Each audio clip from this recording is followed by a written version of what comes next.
Good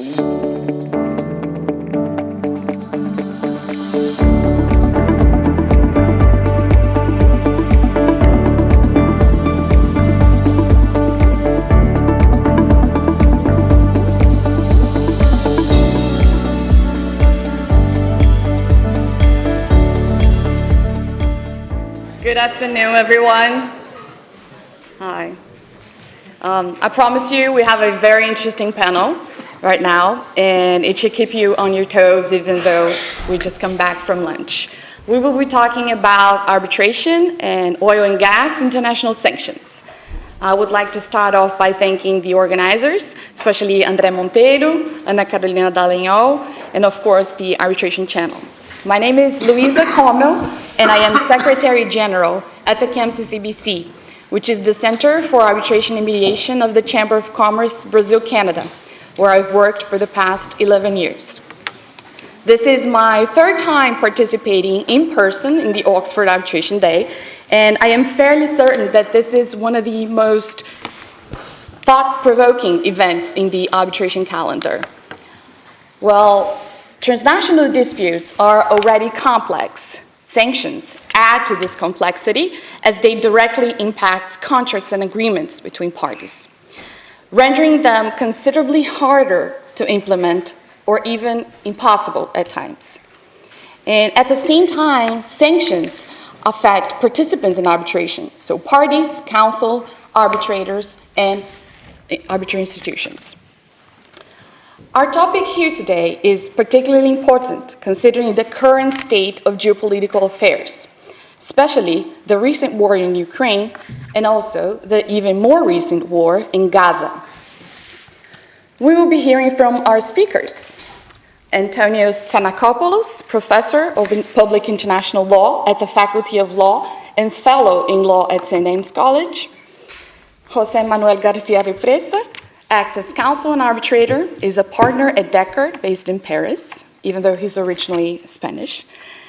Timothy Nelson, originally Australian, acts mainly as counsel and is a partner at Skadden in New York. Last, Joaquim Muniz, acts as counsel and arbitrator, is a partner at Trenchos Watanabe, associated with Baker McKenzie, based in Rio de Janeiro and a fellow of the CIARB. Well, the best part of moderating a panel is that you have the prerogative to choose how you want to see this, exactly what you expect from the speakers. And we have therefore structured this panel in order to start off with an outline of the international sanctions and arbitration, so jurisdictional issues, public policy, etc. Then we will jump right off into the oil and gas universe and hear about sanctions in the oil and gas sector. So the types of sanctions, why the sector is so heavily impacted by international sanctions. Two cases, so one arbitration and commercial arbitration, and then one investment arbitration as well. And afterwards, we will move on to the effects of sanctions on substantive law issues. So impossibility, frustration, price reviews, force majeure, contractual damages, how sanctions impact performance obligations, and of course, some cases dealing with those issues. And finally, having navigated through sanction and arbitration internationally, we shall hear a different perspective from a market that is generally not as affected by international sanctions as the United States or the European Union, and that is an overview of oil and gas arbitrations in Brazil. Well, without further ado, Professor Antonios, you may have the floor. Thank you, Luiza, and thanks to the organizers, of course, for having invited me here. I guess you didn't have to say where I'm originally from. Probably the name's a dead giveaway, but there we are. So my role here is just basically to give the general legal framework around sanctions and the potential effects that that sanctions may have on arbitration. So I'll just give the general framework, and then we can go, and then the other speakers will go deeper into the specifics of oil and gas arbitration and various other relevant issues. And the reason, in a way, that we have to talk about this is because of the term sanctions, which is a very interesting Fox News term, but it's actually not a technical term in international law. There's no such thing as sanctions in international law. You won't find it anywhere. What we are talking about here is, in reality, certain measures that states take in reaction to the conduct of other states in particular circumstances, and this requires legal characterization. We need to understand what this umbrella term sanctions is covering. So the measures that states take in this connection can simply be seen sometimes as perfectly lawful under international law, but unfriendly acts. This qualifies the sanction. Sanctions. Whenever I say sanctions, imagine sort of like air quotes around it. The legal characterization of these sanctions are retortions, and they're perfectly lawful. You do not need to justify them under international law. To give you one example, when a state doesn't like what another state is doing and basically stops giving voluntary aid. If it was voluntary aid, there was no obligation to give it, so the moment you stop it, you're not violating any rule of international law, you're just being unfriendly. This requires no justification for resorting to that action. It's just, I don't like you anymore, and you can do it. A similar situation is what we usually hear in the news every time there's some sort of big brouhaha, which is state so-and-so expelled this many diplomats of state Y or whatever. Again, that does not require any justification in international law. I mean, it may be reported as a sanction, but in reality, it doesn't require any justification in international law because you don't have any international obligation to maintain diplomatic relations with any state. It's just a measure of retorsion. My favorite measure of retortion of all time is the one taken by the Glasgow City Council in the days of apartheid, when they knew they couldn't touch the South African consulate. So what they did is they just renamed the square where the consulate was located to Nelson Mandela Square. Nelson Mandela Square is still there. Obviously, if they had done anything to the consulate, this is attributable to the state because they're an organ of the state, and it would be in breach of the international obligation of the state to respect the inviolability and so on of the consulate. So what they did is they just renamed the square. Now that's perfectly lawful. They didn't touch the consulate, but particularly unfriendly. So you can keep that in mind and you'll never forget what a retortion is. However, if the state is taking measures that are potentially in breach of an international obligation, then they will need to be somehow justified under international law. Otherwise, they will remain as a breach of an obligation, which then engages the responsibility of the state, which means the state that is targeted by those measures can then respond by taking its own measures against the state and so on and so forth. To give you one example of I'll give you a few examples, but to give you one example that may be relevant to our discussion here of something that may qualify as either a retortion or a violation that needs to be justified as a countermeasure. Market access, for example. In general international law, you don't have obligation to grant access to your markets, which means that if you, for whatever reason, block a state from having access to your markets when you don't have an obligation to grant such access, that's simply a measure of retortion. It's a perfectly lawful act to close down your market to another state, but it's unfriendly. If you have assumed an international obligation by treaty, by example, by an investment agreement or some trade treaty or something like that, to grant access to your market, and you block that access to the market in reaction to what the other state has done, you're now violating the treaty. So you now need to justify this somehow. The only justification that may be available to you in those circumstances is to argue that this is a countermeasure. That means that you are reacting to an unlawful act by that state. So I am closing my market to Russia. Why? Because Russia invaded Ukraine. That's a violation of Article 2.4 of the UN Charter. It's an unlawful use of force. I am an indirectly injured state in this case. I'm not a directly injured state. I'm not Ukraine, but I'm an indirectly injured state. This is an obligation erga omnes.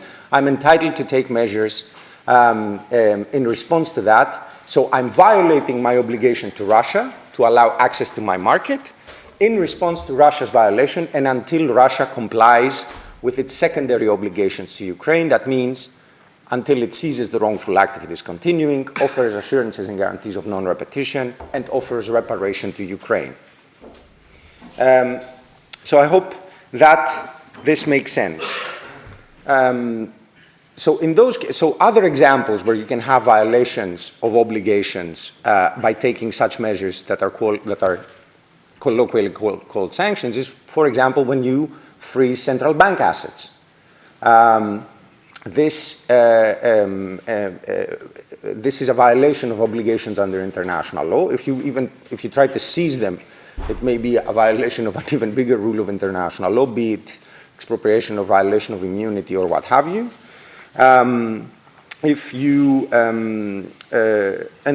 So these are the violations that you can have when particular measures are directed against the state or state entities. They will need to be justified under international law. You will need to offer some justification. If you don't, then you're basically your sanctions are simply violating international law and you may be responsible. Those measures taken by the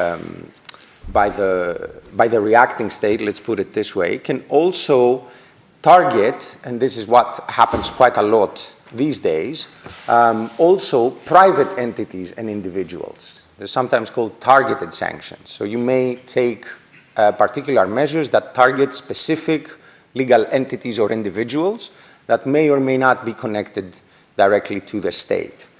In this case, you can have, again, problems under international law because these particular acts that you're taking, these particular measures that you're taking, may offend against internationally protected human rights. We live in late capitalism. We chose capitalism.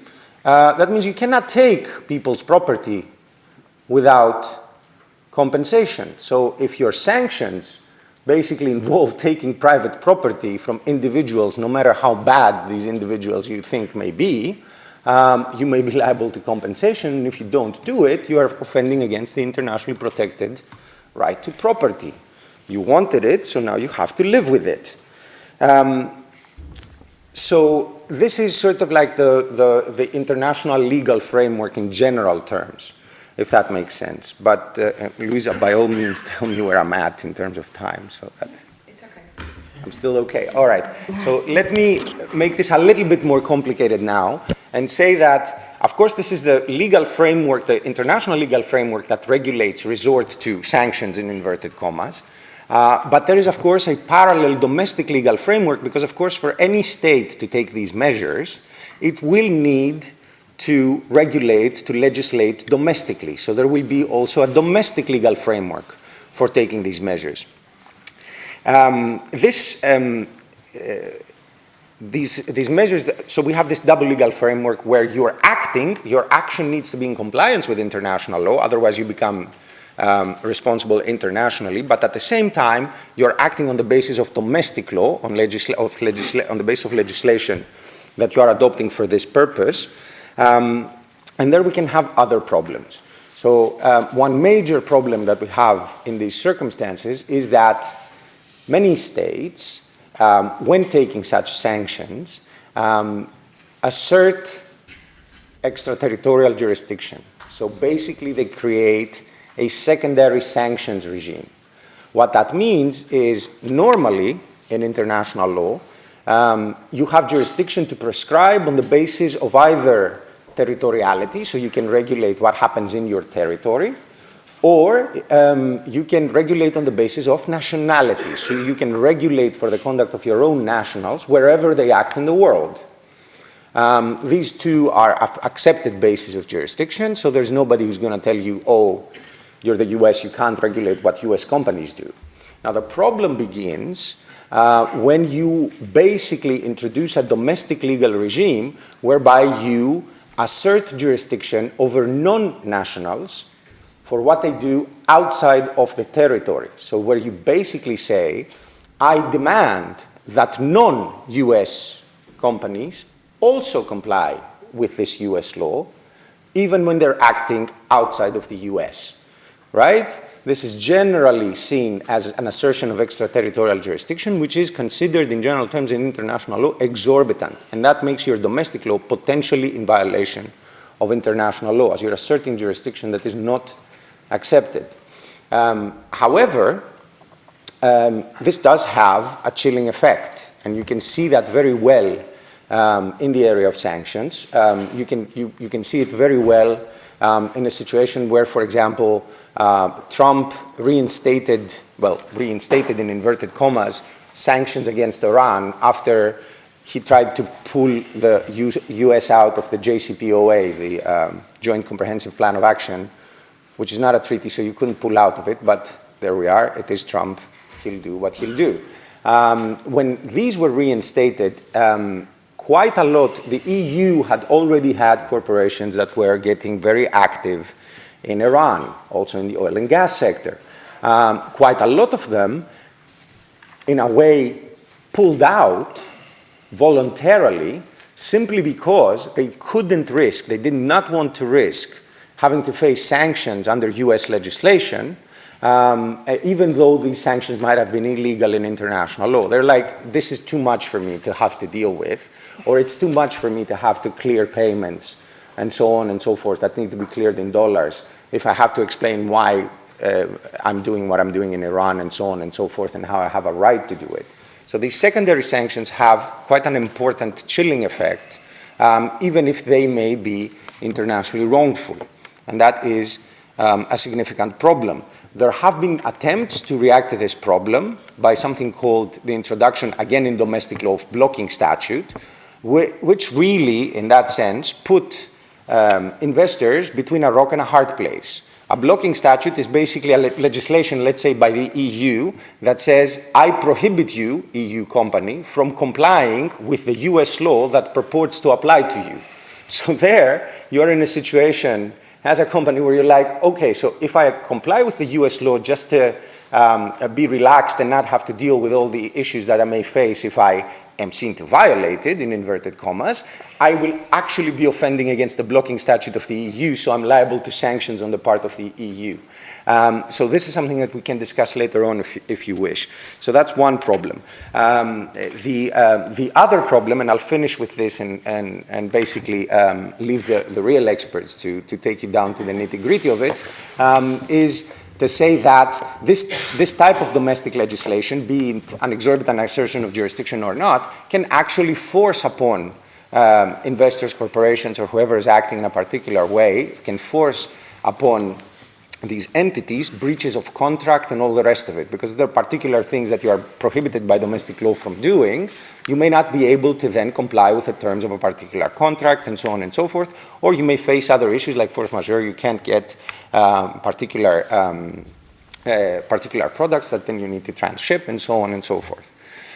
So in general terms, what I want you to remember is sanctions. Okay, you can use the term, but be aware that actually it doesn't exist. In that sense. So we're talking about either something that's perfectly lawful, but potentially unfriendly, in which case you don't need any justification in international law. If we're talking about something that's actually unlawful, then you need to be able to justify it as a countermeasure. So you need to be reacting to an internationally wrongful act. And this being the international law regime, the domestic law regime, you need to adopt domestic legislation, obviously, to act, but that legislation needs to be in harmony with what international law requires. Otherwise, you are again liable of being held responsible in international law. Be that as it may, when your law extends beyond what international law allows, that may create very, very significant problems to these entities that need to comply with that law without necessarily being able to challenge it in domestic courts. Because you know that if you go and challenge US law before a US court, you are very unlikely to succeed with an argument that says, but this is an exorbitant assertion of jurisdiction of the United States in accordance with general international law. I mean, you can say it, but good luck with that. So I'll leave it there, and we can continue into the more specifics. Thank you, Antonios. Okay, so now moving on straight to José Manuel, which will give us a more in-depth look into the oil and gas sector. Thank you, Luiza. Good afternoon, and thank you to the organizers for having me. As you will see from the title of my first slide, I have 10 minutes for something that's really not ambitious, which is bringing everyone to the world of oil and gas, speaking of sanctions, speaking of arbitrations that have been impacted by sanctions, and practical impacts on arbitral proceedings. So I hope you have about 5 hours today just to listen to me. But more seriously, I think what I propose to do is walk you through some illustrations first of the typical sanctions in inverted commas, as you heard, and some of its practical implications, to then examine just a couple of cases in which sanctions were important and were addressed by arbitral tribunals, which is now happening more and more often. Now, in terms of types of sanctions targeting the oil and gas sector, you have 6 illustrations now on the screen. As you heard, sanctions is not a legal concept with a specific regime under international law. It's a short form to refer to many different things. If you look at, for instance, the EU most recent sanctions, they refer to them as restrictive measures. Now, you have, for instance, import sanctions, where a sanctioning state will prohibit the import into its territory of oil and gas products, whether crude oil or refined products. Those, in a way, are easy to implement. You control borders as long as you can trace the products. You also have export sanctions. Those are a bit more difficult because they tend to prohibit a country from exporting anywhere in the world. So the extraterritorial effect of those measures is more of an issue. Financial sanctions are extremely effective when you think of the oil and gas sector. Trade and transport of oil and gas products relies heavily on financial arrangements. When you think that crude is mostly traded in US dollars, that, of course, gives a lot of power to sanctions from the US, because normally all transactions in US dollars have to be cleared in the US or by US banks. You can also have investment sanctions, and those were actually some of the early sanctions where a country would prohibit its own nationals from investing above a certain amount or in certain equipment in the oil and gas sector of another country. Technology-related sanctions are also extremely important in the oil and gas sector. You may have heard of sanctions that target dual-use equipment, and there we're thinking about equipment that could be used for defense sector. This is not what we're talking about here, but technology is important in the oil and gas sector, especially when you think about the new technology that allows old fields, mature fields, to increase or maintain production. There's a lot of technology that goes into what's called enhanced oil recovery, secondary recovery techniques, tertiary techniques, and only a few companies in the world have that technology. And finally, you have asset freezes that have been sort of a classic of sanctions in the oil and gas world for some time. Now, those have been particularly effective applied to what's called NOCs, national oil companies. One such example is PDVSA, the national Venezuelan oil company. Now, in the oil and gas sector, you need to think that, you need to keep in mind, that a lot of the investments and contracts are long-term. So when you think about the impact that sanctions can have on a long-term relationship, you heard earlier that a lot of European companies had to pull out of Iran after having made a significant investment after the Trump administration implemented or reinstated certain sanctions. Well, some of those contracts, for instance, concessions for exploration and production, may go for 30 years, 40 years. So the life of those projects can get significantly impacted by measures that will all of a sudden require a foreign investor to pull out of the country.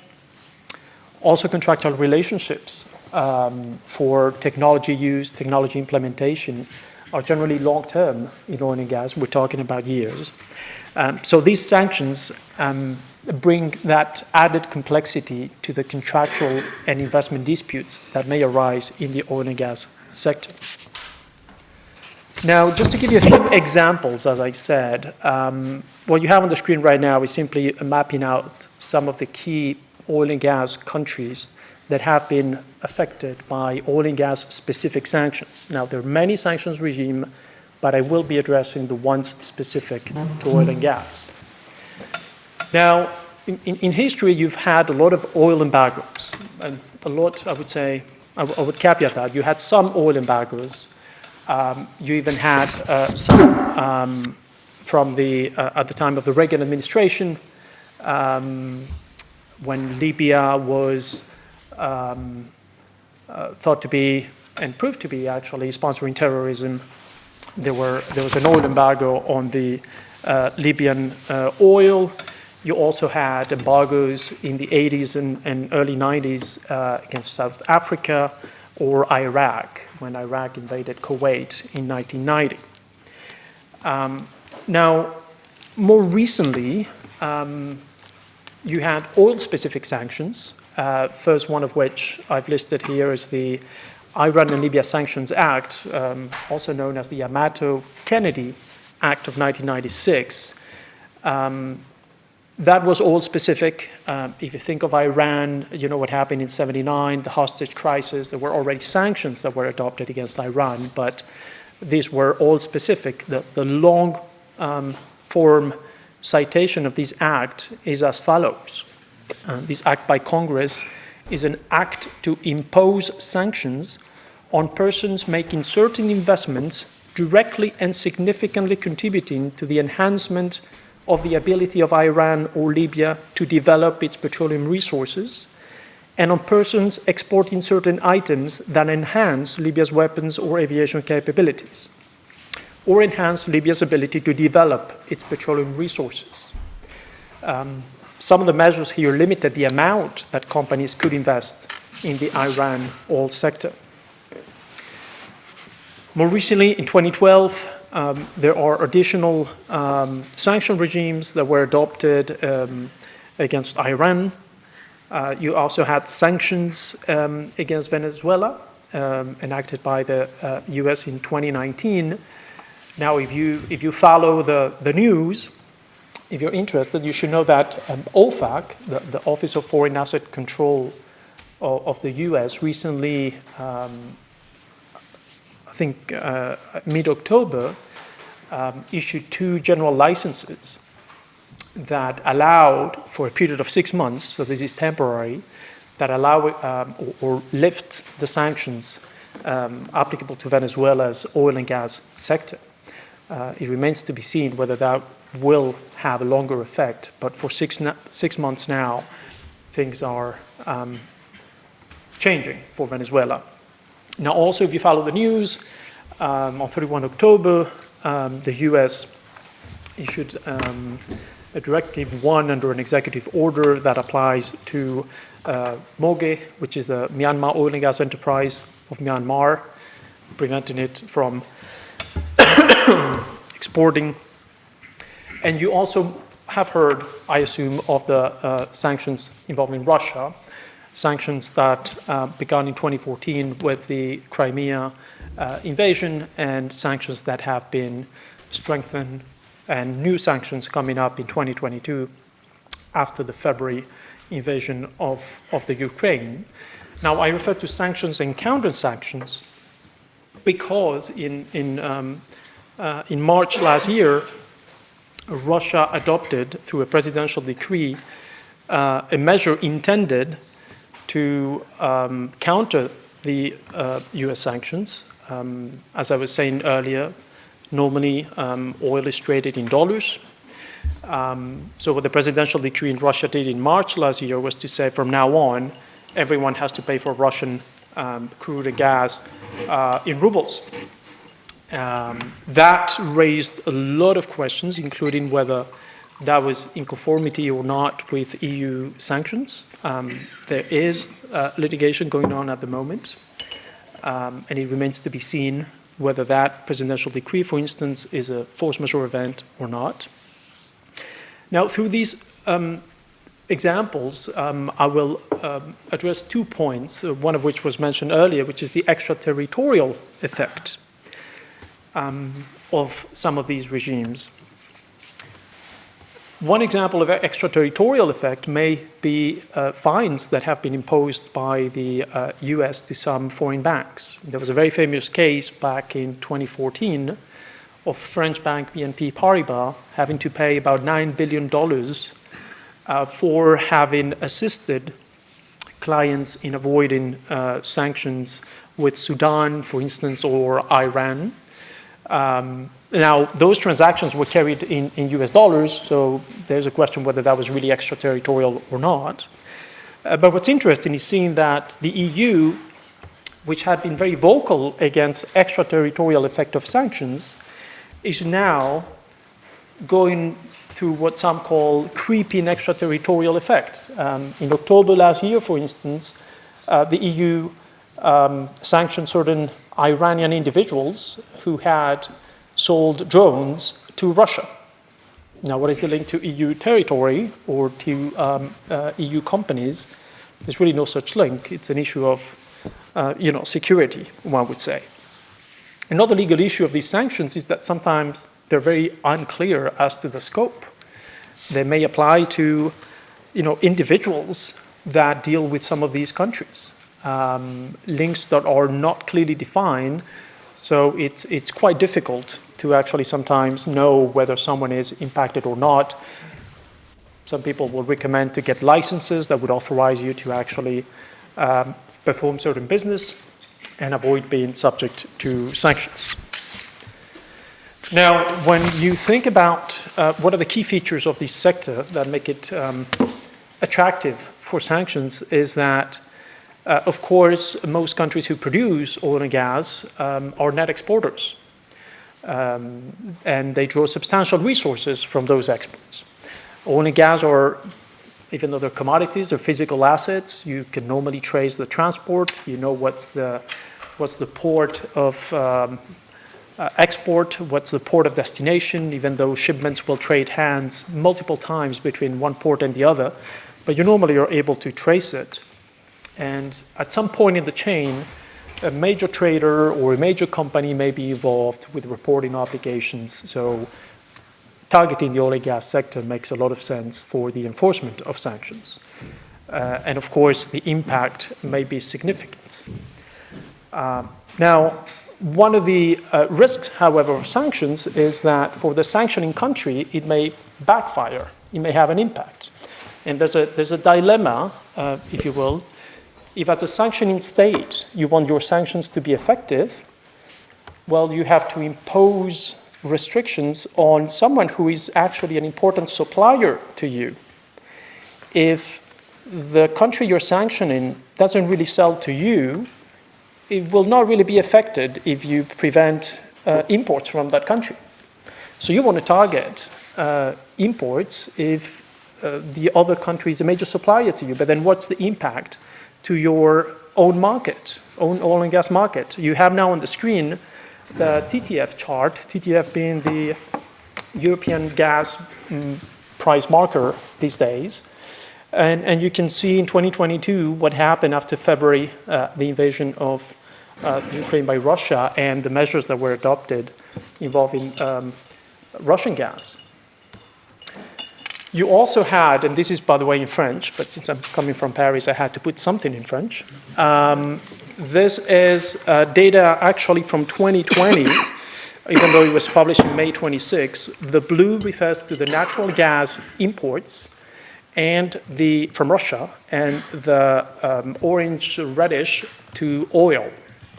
So you can see here the great dependence of some European countries from Russian oil and gas, which of course again raises questions about the impact of sanctions on your own market.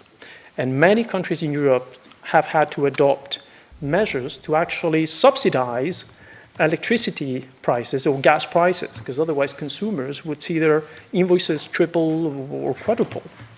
Still today, in France, for instance, the Minister of Economy is thinking about how to undo the subsidies on electricity bills because of the crisis. Now, what you're seeing now is the effect that was expected of the Russian countermeasures. That presidential decree requiring importers of Russian gas to pay in rubles. Now, it's not put in the footnote, but the person who authored this was actually an advisor to Gazprom.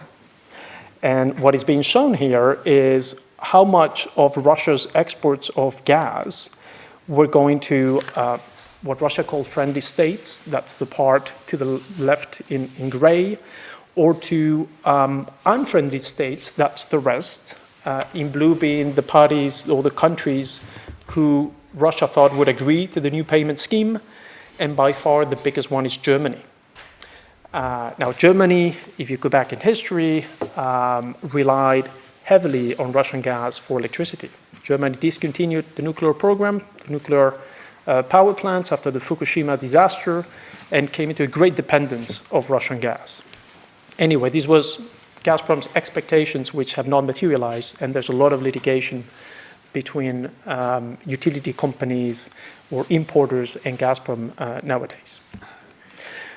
Now, you also have a risk, which is for companies of sanctioning countries who need to actually resort to alternative suppliers.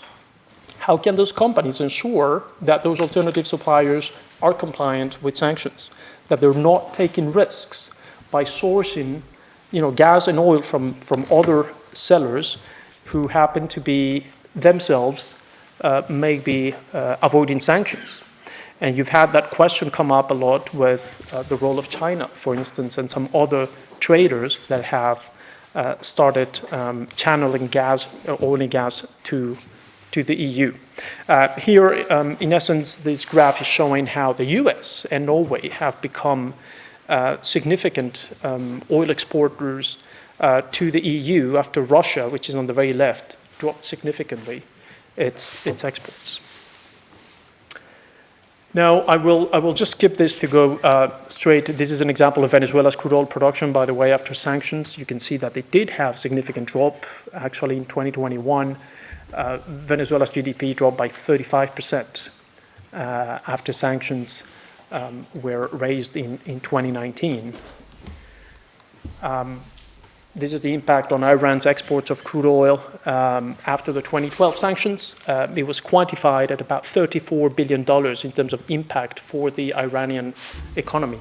Now, the economy of Iran is much more diversified than Venezuela's, so even this drop had a lesser impact than for Venezuela. Now, bypassing sanctions has been an issue, how effective those sanctions are.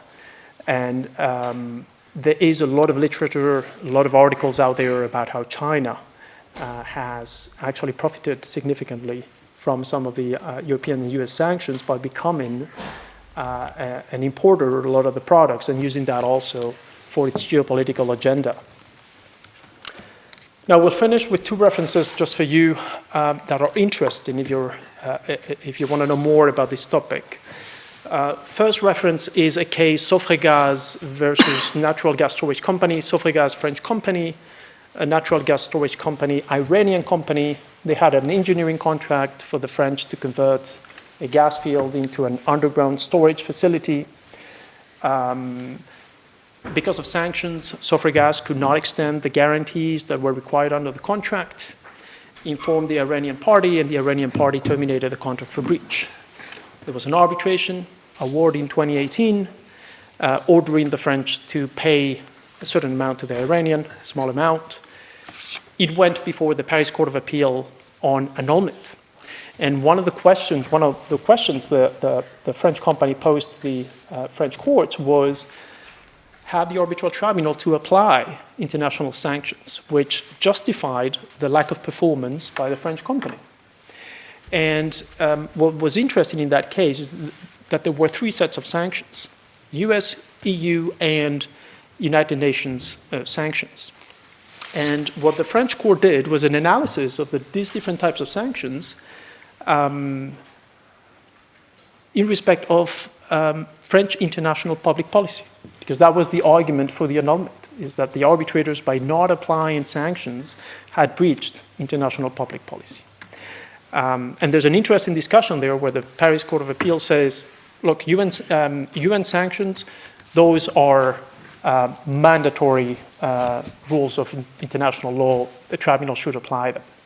EU sanctions, if they've been adopted into the French legal order, then become mandatory rules of French law that a tribunal seated in France should apply, an arbitral tribunal seated in France. Then US sanctions, well, those are unilateral. They foster an agenda that the US has. They do not reflect principles of international law. They're not necessarily there to protect peace and security. Those need not be applied by an arbitral tribunal. That case went on to the Cassation Court, and the Cassation Court confirmed the lower court's analysis in 2022. Second case is a commercial case, and just to illustrate that counsel for PDVSA in that case, an American law firm, had some trouble actually defending its client because it needed an OFAC license. It was unclear whether it needed or not, so it couldn't file certain papers until getting the license by the US OFAC, which it ultimately did obtain. That case then got suspended when Venezuela had two governments, and there was a question about who represents the country. It's a public arbitration, and that's why I'm mentioning it. And just to finish with that, if you're interested in the investment world, you should look at the case of Bank Melli of Iran versus Bahrain, which also has a very interesting discussion about how sanctions should be applied. That case, I think, was presided over by Gabrielle Kaufman-Koller, or at least she was on the tribunal, and he has a very interesting discussion. Apologies, I extended my time. I hope it was interesting. Thank you. Thank you. Let's just move on straight to Timothy with regards to substantive law issues. Well, thank you very much, and thank you to both our co-panelists for their views already. And you can follow me. So, great to see you all today. I'll be talking about substantive law issues. That is, once you get inside the weeds of a governing law clause or a case that's governed, as is often the case by New York law, which is where I practice, what happens. And to a lesser extent, I'll address English law. With apologies, I can't speak to other systems of law quite as confidently. But let's begin. I practice in New York, where we have a lot of colleagues that specialize in sanctions. And with due respect to Antonios, who reminded us that in public international law there's no such thing as sanctions, in the United States, my belief system extends to saying, if violating a law can get me into a federal penitentiary, I believe that there is a thing called sanctions. And federal legislation in the United States, exorbitant though it may be in the eyes of others, is effective as regards many transactions in international commerce, especially because it reaches any dollar-denominated transaction. So what are sanctions? I just want to reset. The United States position is that sanctions flow from a series of statutes that end up being Wilson-era trading with the enemy statutes and involved into not just wartime measures that were designed to interrupt commerce with the enemy, but measures that can be used as a tool of foreign policy by the president. It's an executive-led form of relief, and it's done in a way that it enforces US policy. It can be a tool for enforcing those rare occasions the UN Security Council does something.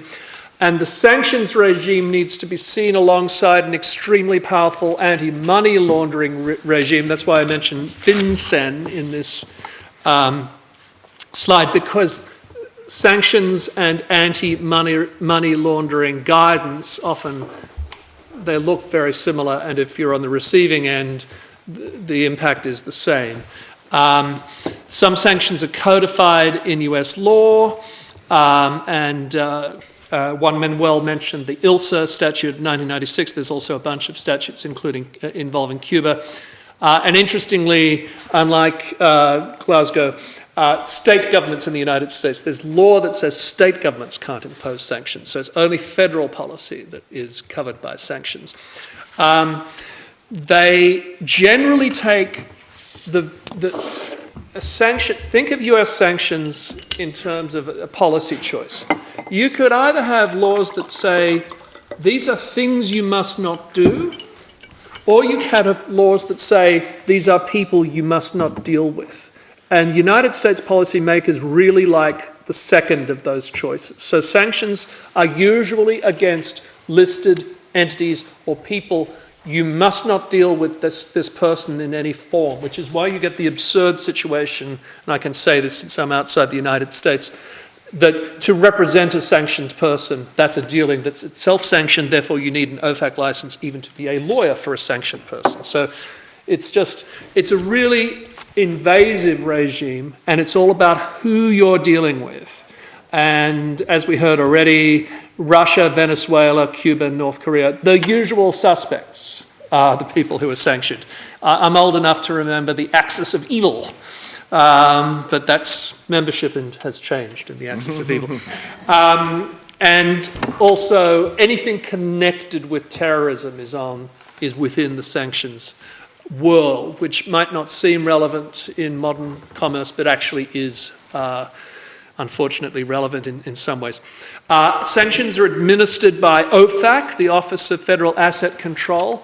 If you go online to OFAC, not only do they have the list of people you must not deal with, they have a series of things called general and special licenses and FAQs, frequently asked questions, and often the sanctions regime is a question of saying, I mustn't deal, for instance, with PDVSA, which is the Venezuelan state oil company. It is sanctioned, except what does this general license say I can do, and what do these FAQs, which is sort of informal guidance, indicate I can do as well. So it's a more nuanced regime than you might think at first sight. There are serious criminal consequences for violators of sanctions. Oddly enough, there are no direct civil consequences. Nobody can sue you civilly for violating sanctions, with some sort of there are some breakaway exceptions in the case of Cuba, which I won't go into. So in terms of governing law, where does that leave us? Well, here are the friction points. I've sort of put them in three buckets. One is you might trip up on a rep or warranty in a contract that says that my business complies with law, my corporation is properly incorporated. Probably not going to run up against that. If sanctions happen in the middle of a contractual relationship, your original reps are probably not going to be breached, even if you say that you have full capacity to operate and do business with the counterparty. Where it actually does come into play is the second and third pillars: performance obligations and covenants. Good old, you must deliver services, you must pay for services, you must pay money on a specified date in a specified way. Those are the things that sanctions interrupt, because that means in certain situations you can't pay a person, or you can't receive money from a person, or you can't deliver goods or services to a person. Or there's a third party that gets in the way, and that affects performance. And you also have the parts of a contract and the doctrines of law that deal with suspension or excusing performance or terminating the contract. I'll deal with that in a sec. But what are the kinds of things? If you have a long-term contract in the oil and gas industry, performance obligations can be badly affected by sanctions. And just if you look at the second bullet, sanctions can have a whole lot of ripple effects. They can make insurance in a particular market de facto unavailable. They can make payment to a particular destination impossible. They can make goods from a particular place unobtainable. So what happens then? Question mark. That's enough for a lengthy examination paper in this institution. What if the regulators step in and say the contract can no longer be performed? That can happen. What happens then in terms of the contract and the arbitration that will inevitably ensue? The locus classicus in English law of how to deal with US sanctions is a series of what I would call really messy cases from the 80s. And there's a mistake on this slide, unfortunately. I had said that these were Carter-era sanctions. It was a bad mistake. It was President Reagan who didn't get along with Libya. In the 80s, President Reagan imposed sanctions that were intended to freeze dealings with Libya. And it meant de facto that all Libyan accounts in the United States at New York banks were frozen. And the question then arose for the Libyan Arab Foreign Bank, can I go to my bank, which is actually a branch of an American bank in London, and get my money back? And this case is a mess because the bank's depositor agreement was not well written. And Mr. Justice Hurst, as he then was, held that because of the state of the account, although it was US denominated, it was held by a London branch, and it had two elements. One was a good old-fashioned English bank account, banker customer, common law, English law applied. English law does not include US sanctions, or it did not at that time. The customer was entitled to demand repayment of all deposits. There was a slice of the banker-customer relationship that was in New York and was governed by New York law, so the judge held. And the customer could not do anything about that because, according to English law, at least at the time, where performance is illegal in the place of performance is excused. But for the most part, the Libyans won that case, and I would guess that most banks changed their depositor documentation after that point to stop themselves being in the situation of double liability. If you went to the United States position on how the fact of something becoming illegal affects performance, it would be tempting to simply say illegal contract, unenforceable. I think we all remember from contract law something along those lines, whichever jurisdiction we were brought up in. And some courts in the United States have gone along those lines and simply said, once you have, for instance, Iranian sanctions blocking a particular transaction, the contract is no longer enforceable. However, when you drill into the law of illegality and contracts, it's a little more nuanced, especially in New York. I won't go through the cases, but I will say you should not assume that sanctions, even when the United States supplies the governing law, you shouldn't assume that the keyhole to getting excused for performance is simply to say the contract is now illegal. I think that's a dangerous assumption to make in all cases. I think it's more likely that you will get into a defense to performance through the lens of, for instance, impossibility or impracticality. That is, that regulatory conditions have made it impractical, impossible to perform the contract. You can also have cases where the doctrine of frustration of contract can excuse performance. And there are cases where anti-money laundering measures or sanctions have had that effect. And I've cited one on this slide.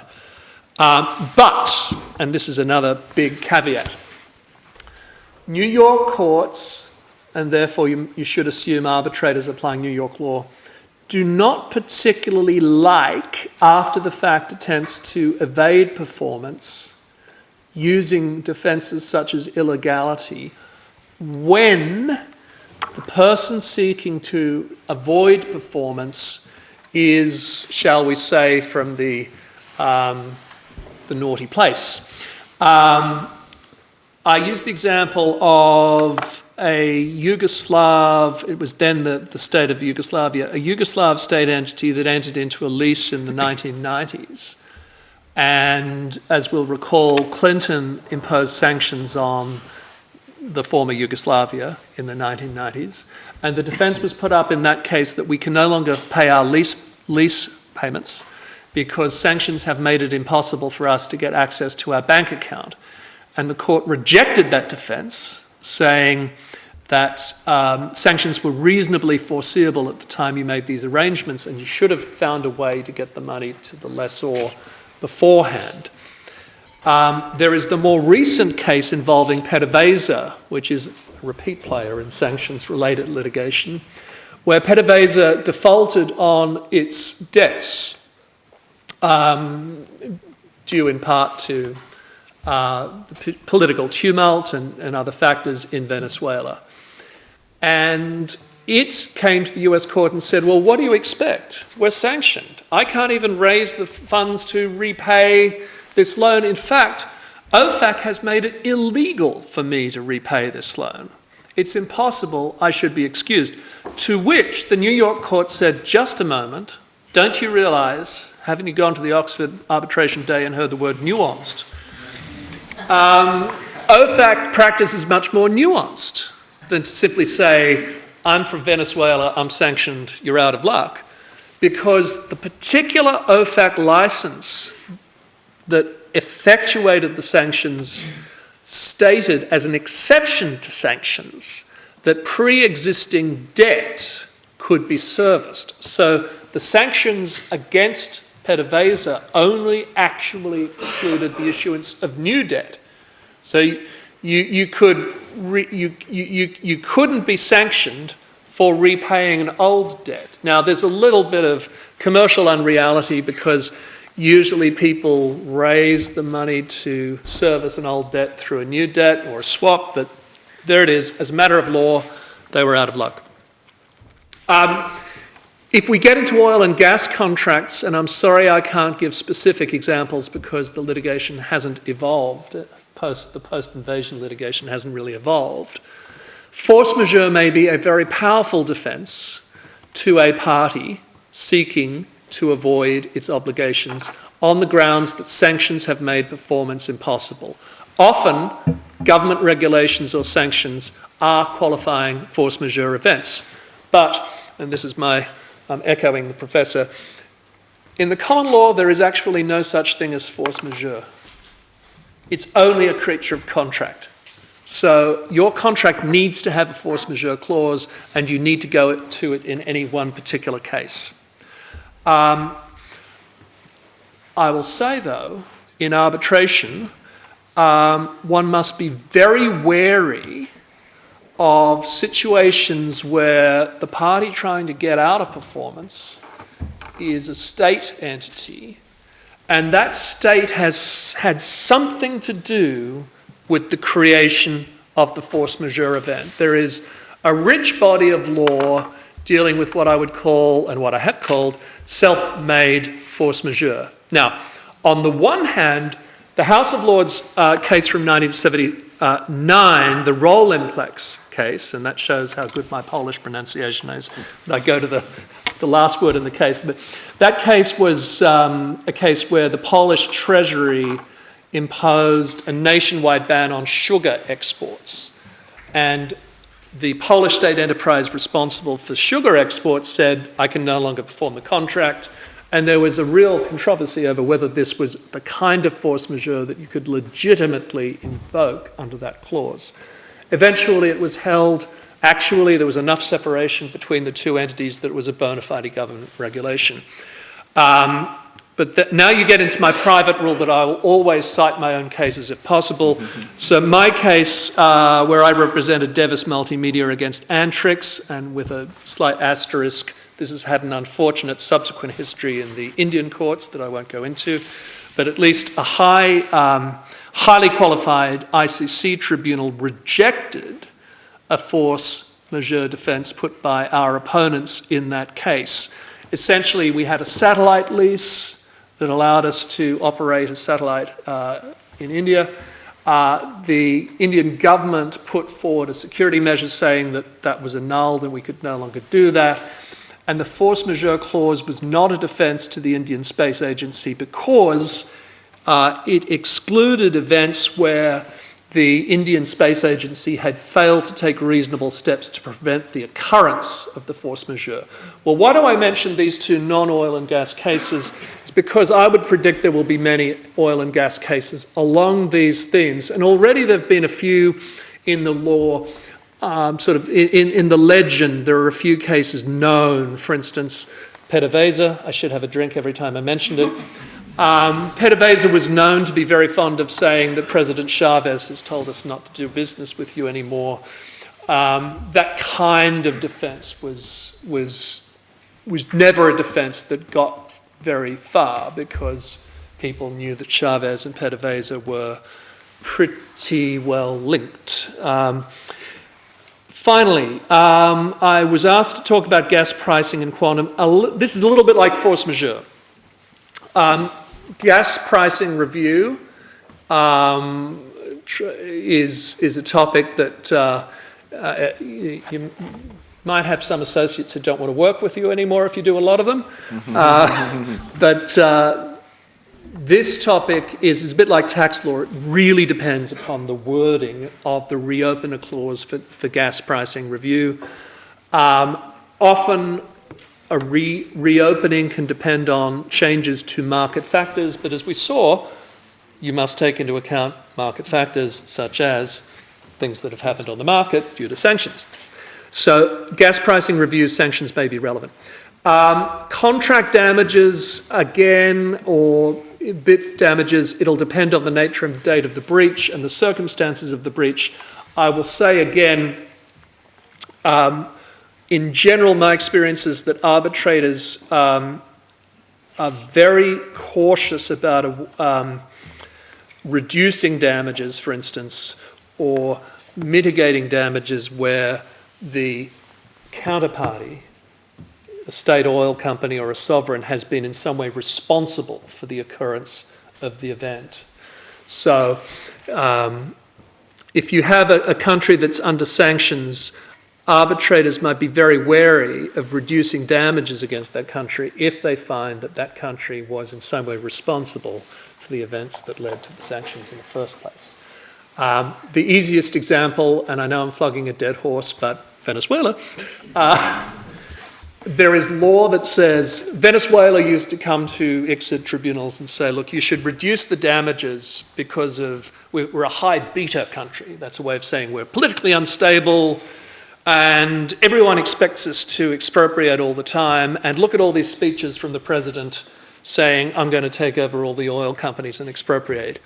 That kind of plea was usually met with stony silence because there was a moral hazard. It was President Chavez was talking up the instability of his own country, and then his counsel at arbitration was saying, well, we should discount damages by the country risk because our president is a very unstable person. That kind of plea doesn't work generally in arbitration, and so I would say with sanctions generally, look who is the other side and look who's trying to take advantage of the circumstance of sanctions before you reach conclusions on whether, for instance, damages will be reduced because of the impact of sanctions on the value of investment. Those are my thoughts on that. Thank you so much, Timothy. In the interest of time, I'm just going to hand it over. Can you pass this to Joaquim? To Joaquim Muniz, and then we will make comments along with the questions from the audience later on. Thank you. Thank you. I thank the organization, André, Ana Carolina, Laura, for the opportunity to be here. I thank my co-panelists. It's very hard to speak after such brilliant presentations, but I have good news. Brazil is not subject to sanctions, so we can invest in Brazil. Yeah, no. We have our political troubles, but no expectation in the short and middle term to have political or economic sanctions. So I'll shift a little bit from the sanction side and focus on the other part of this presentation, that's the oil and gas industry and disputes related to oil and gas, let's say unrelated to disputes, because Brazil has with all these issues about PDVSA, let's drink about, and other country, Brazil became #1 producer of oil and gas in Latin America, even surpassing Mexico. Those traditional very, and is still a very large oil and gas producer, especially when you found new fields, what we call the pre-salt layer, and now found another huge field in the north of Brazil, near the Amazon, that's going to be a big trouble. So it's called the equatorial margin. So we have a lot of experience in oil and gas use, both from public and from private side. So I'm here to explain a little bit the Brazilian experience on oil and gas disputes. And I'll start with disputes related to the public sector. Brazil had a very anti-arbitration environment until the 90s, and that's a little bit ironic because afterward there was an arbitration boom, and we are, let's quote the figures from ICC, we are #2 user in ICC in 2022, we were #2 in 2021. You have excellent chambers like CAM-CCBC, the largest arbitration chamber not only in Brazil but Latin America or in the Southern Hemisphere. We are being sponsored by CAM-CCBC, but have other, we have very, if you get, there's a very interesting compilation called Arbitration by Numbers. I say that if you add up all the claims, it's over $50 billion a year in arbitrations in Brazil. But that's very recent because there was practically a very anti-arbitration network until 1996. In 1996, Brazil had started having a more pro-business government, and one of the actions was to approve a new act that was quite good for arbitration. Since the tradition of Brazil was not favorable to arbitration, Brazil did not ratify and still have not yet ratified neither the Washington Convention nor bilateral investment treaties. And what happened with bilateral investment treaties is at the time Brazil was about to ratify, the Brazilian Congress, we signed a handful of treaties, and when we were about to ratify, Argentina and Venezuela started to have problems. So Brazilian back and say, maybe it's not a good time to ratify those BITs. So we came what I'm calling here the Brazilian solution for oil and gas investments. But instead of, when we opened the oil and gas market, because traditionally in Brazil, oil and gas concessions were a monopoly of the Federal Union. And in 1997, the Constitution was amended, allowing private parties to explore and produce oil and gas through what we call concession agreements. But we came to a solution since we didn't have the Washington Convention, the exceed system, and we did not have the BIT with investors. What we do, what I'm calling here the Brazilian solution, is to grant the right to investors in the concession agreement itself and provide for arbitration in the agreement. So instead of having those networks of treaties providing rights to the investors, in each, like in Brazil, have every year what called bid round for concession agreements, public bids, and the government publish what's the agreement, and the winner bidder, who gives pays the largest money for the concession, gets the concession agreements. But In each round, we have a concession agreement, and it's been almost 20 rounds by 2023, and all of them will have arbitration clauses, all of them will have several rights to the private parties, and those arbitrations have to be in Brazil, subject to Brazilian law. But it's a very interesting case study on how to protect foreign investment in Brazil, but without resorting to the Washington Convention / BAT system. But those arbitrations are subject to Brazilian law, and you have sit in Brazil. When we start having those arbitrations, there are a bunch of issues that came to discussion, especially on subjective and objective arbitrability. On subjective arbitrability, thankfully, there was no issue because there was a famous case from the 70s saying that the government can be subject to arbitration. That's the largest case. Brazil had for many years a problem of public debt with IMF, and also contracts were subject to arbitration without any problems. Thank God we have almost no foreign debt right now. And some state-owned companies like Petrobras frequently enter into arbitrations, and there are plenty of cases favorable to arbitration, Superior Court of Justice. So subjective arbitration was not an issue. And to make that clear, the law was reformed in 2015, the Brazilian Arbitration Act, to include this article here. That's the important article for my presentation. The public administration may resort to arbitration to resolve conflicts related to disposable patrimonial rights. And that's the key issue, because there was no problem of subjective arbitrability, but then you have a standard for objective arbitrability, meaning what can be subject to arbitration, because the law says disposable patrimonial rights. What are the disposable patrimonial rights? When you call patrimonial rights, that's easy because you go to Brazilian Civil Code or civil law jurisdiction, and patrimonial rights are rights that can be equal to money. So when they say patrimonial rights, meaning that I cannot have a family issue or affiliation issue, so no problem here because it's talking about public law here. But the big issue is what's the meaning of disposable rights.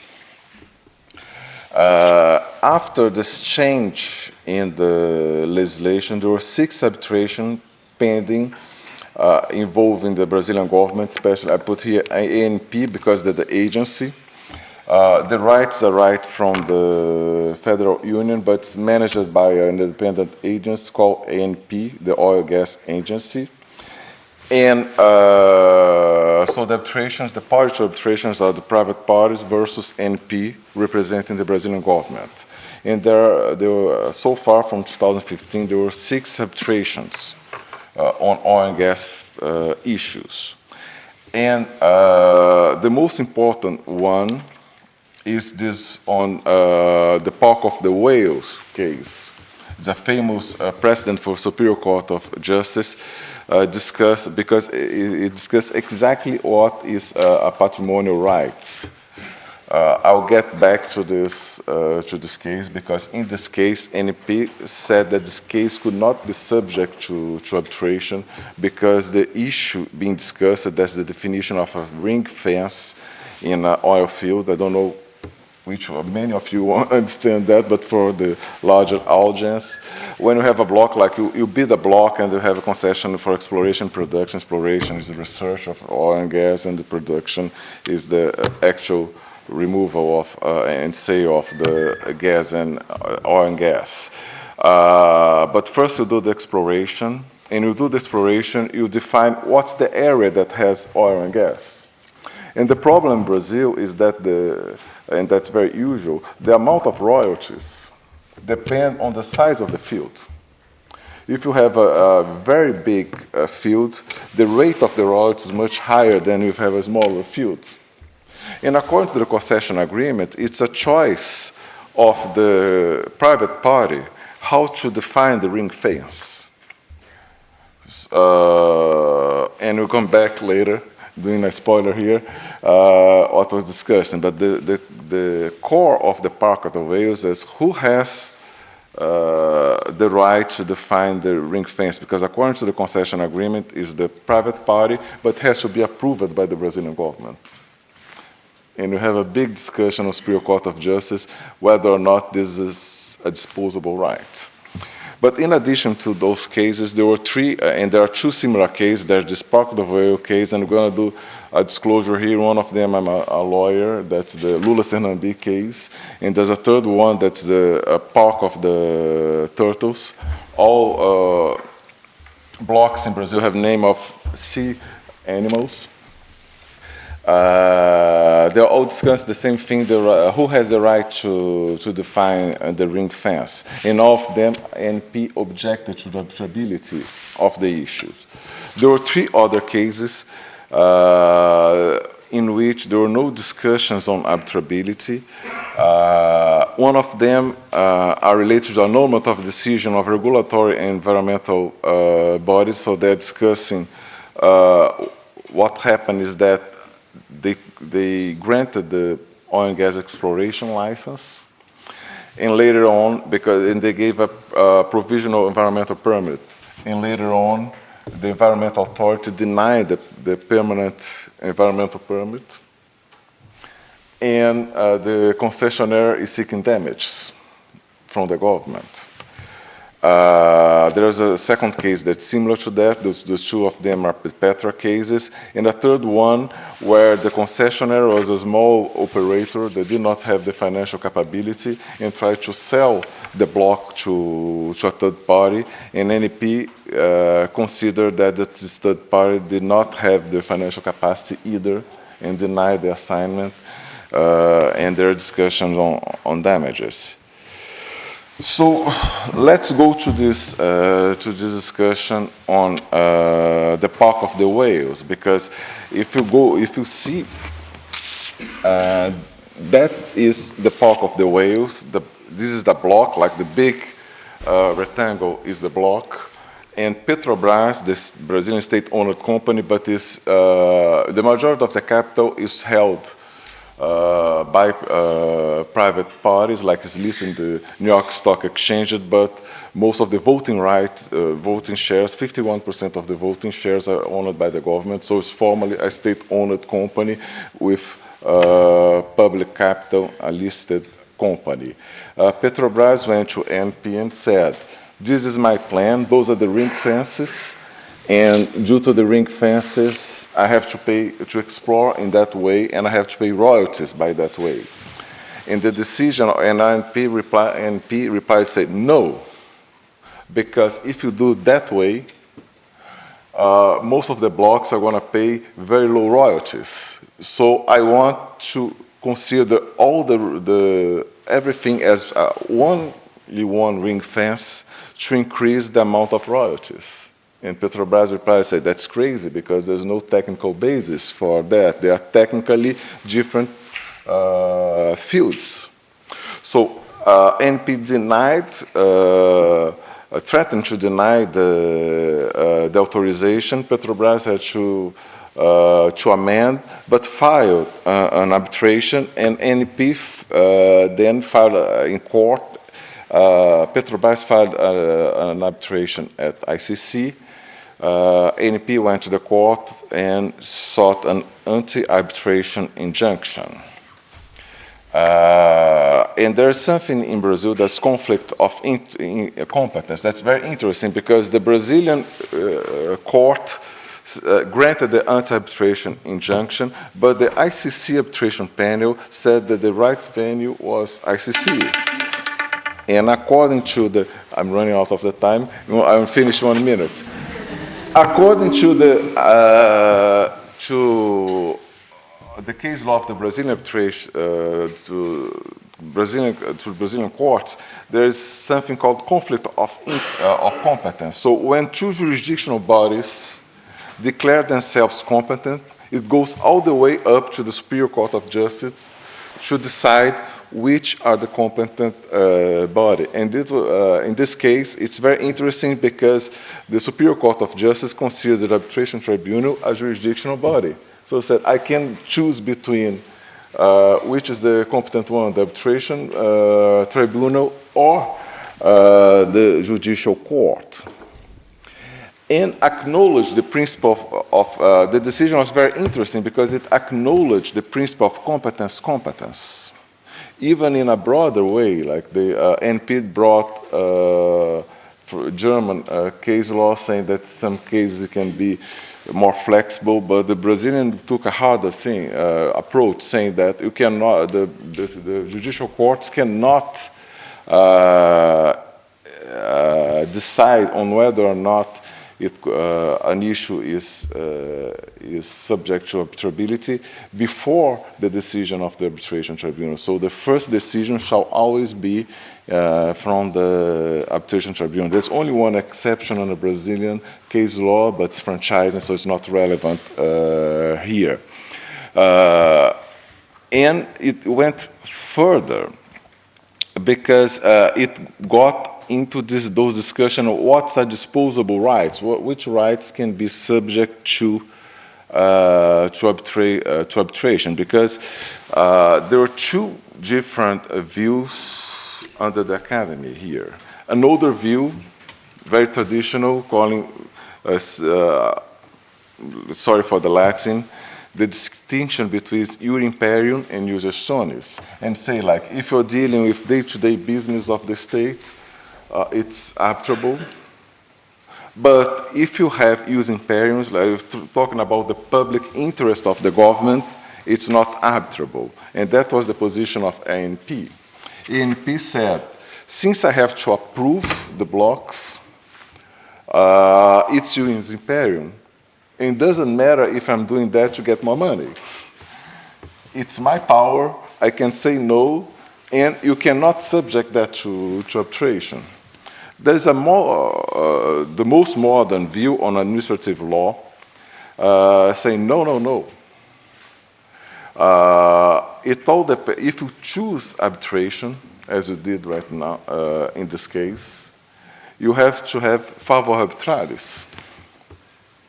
Unless there's specific law prohibiting you to go to arbitration, you have to subject that issue to arbitration, because when you enter into the agreement, if you have the power to grant a given right to a private party, this right, the private party has the right to subject this issue to arbitration. So in the specific case, since we are discussing here whether or not Petrobras had the right to define the ring fence, since you gave that right in the concession agreement and you chose arbitration, this issue shall be resolved through arbitration, regardless of the fact that it's subject to some ius imperium.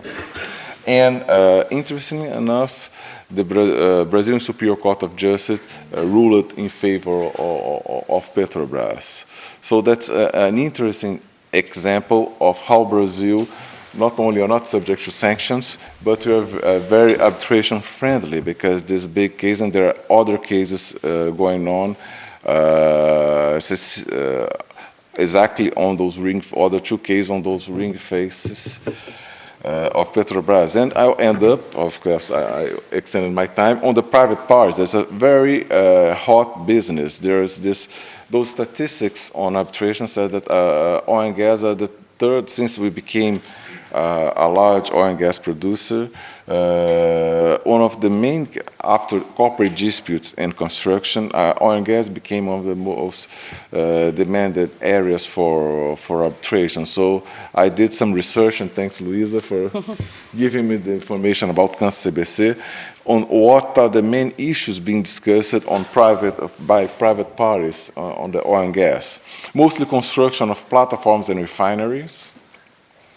For instance, Petrobras is a state-owned, state-controlled company, released today the business plan, $120 billion investment in 5 years in oil and gas, and of course, that follows a lot of disputes, especially on construction agreements, and there are a lot of Brazilian way of EPC contracts, like we do a lot of most construction of big projects are EPC, but not exactly the FIDIC models that brings about a lot of issues. Currency exchange issues, because have a floating currency exchange, and adding that a high requirement of local content that always brings some kind of mismatch, because you have contracts in dollars normally, but the contractor has to buy things in Brazil for a price in dollars, and there are some very complicated and convoluted formulas to convert dollars to reais. Also, standard clauses in those agreements are kind of tax stabilization clauses, saying that the tax burden should be the same. And one sure thing in Brazil, the tax change from year to year. We are under, for instance, a huge tax reform that's completely changed the Brazilian IVA. And normally when tax changes, there are litigation on who bears the change of taxes. And there are a lot of arbitrations on, due to the investigations of car wash. A lot of M&A in oil and gas fields. A lot of discussions on, because normally those oil and gas fields are very large, so you have not only one oil and gas company.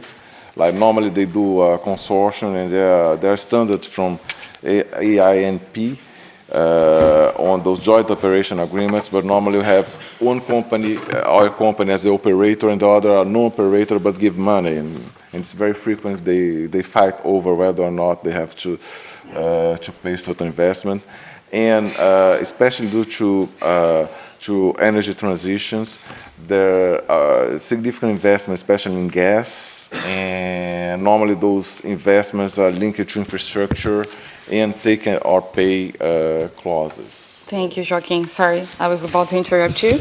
I do think that we have a little bit of time in case you guys have any questions. Do we have any questions from the audience? None? Oh, we do have. Do we have a microphone?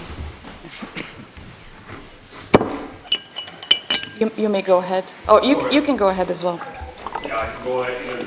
I can speak on, no worries.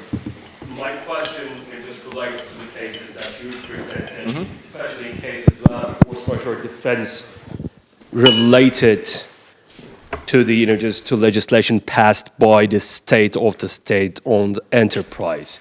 And you referred to a certain type of analysis in those cases where the tribunals apparently examined the proximity, if you will, between the state-owned enterprise and the state. What was the basis of that analysis? Was that a rather attribution-like analysis trying to attribute the occurrence of the force majeure event to the defendant in those cases? That's the thing that I wonder. In private law disputes, I don't think they necessarily follow a public international law attribution analysis, which is a very special thing. My own impression, having gone through those cases when I ran this point, I think most commercial arbitrators apply a much more practical test, a practical reality test, and they measure it against, so the practical reality, does President Chavez and his one-party state control PDVSA, that's it. You can get evidence on that. The other part of the test is, what does the clause specifically say? Because on the other side of this, if you took the risk that the state would self-remedy or self-help by passing its own legislation, and the force majeure definition doesn't protect you against that, then often you're forced into arguments based on good faith or implied terms rather than a more solid defense, because often a force majeure clause will say, force majeure is a sovereign act or this or act of God, except it shall not be an act by the counterparty itself. So it often turns on the wording of the clause, but subject to that, I think the other answer is commercial reality is the lodestar. Thank you. You? Well, I wanted to ask about any specific oil and gas related recent sanctions related disputes.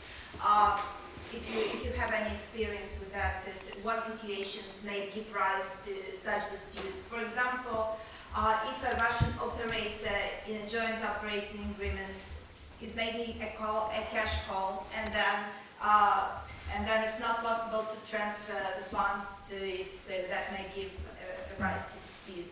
So maybe you know of some other similar situations which may give rise to disputes. None that I can speak of publicly. Yeah. Unfortunately, have to give the same answer. I mean, you know, there's a wave of cases submitted and yet to be submitted involving long-term supply contracts by Gazprom. Those were impacted by sanctions and counter-sanctions involving Russia. I would say it's a very good and well-informed question. Yes.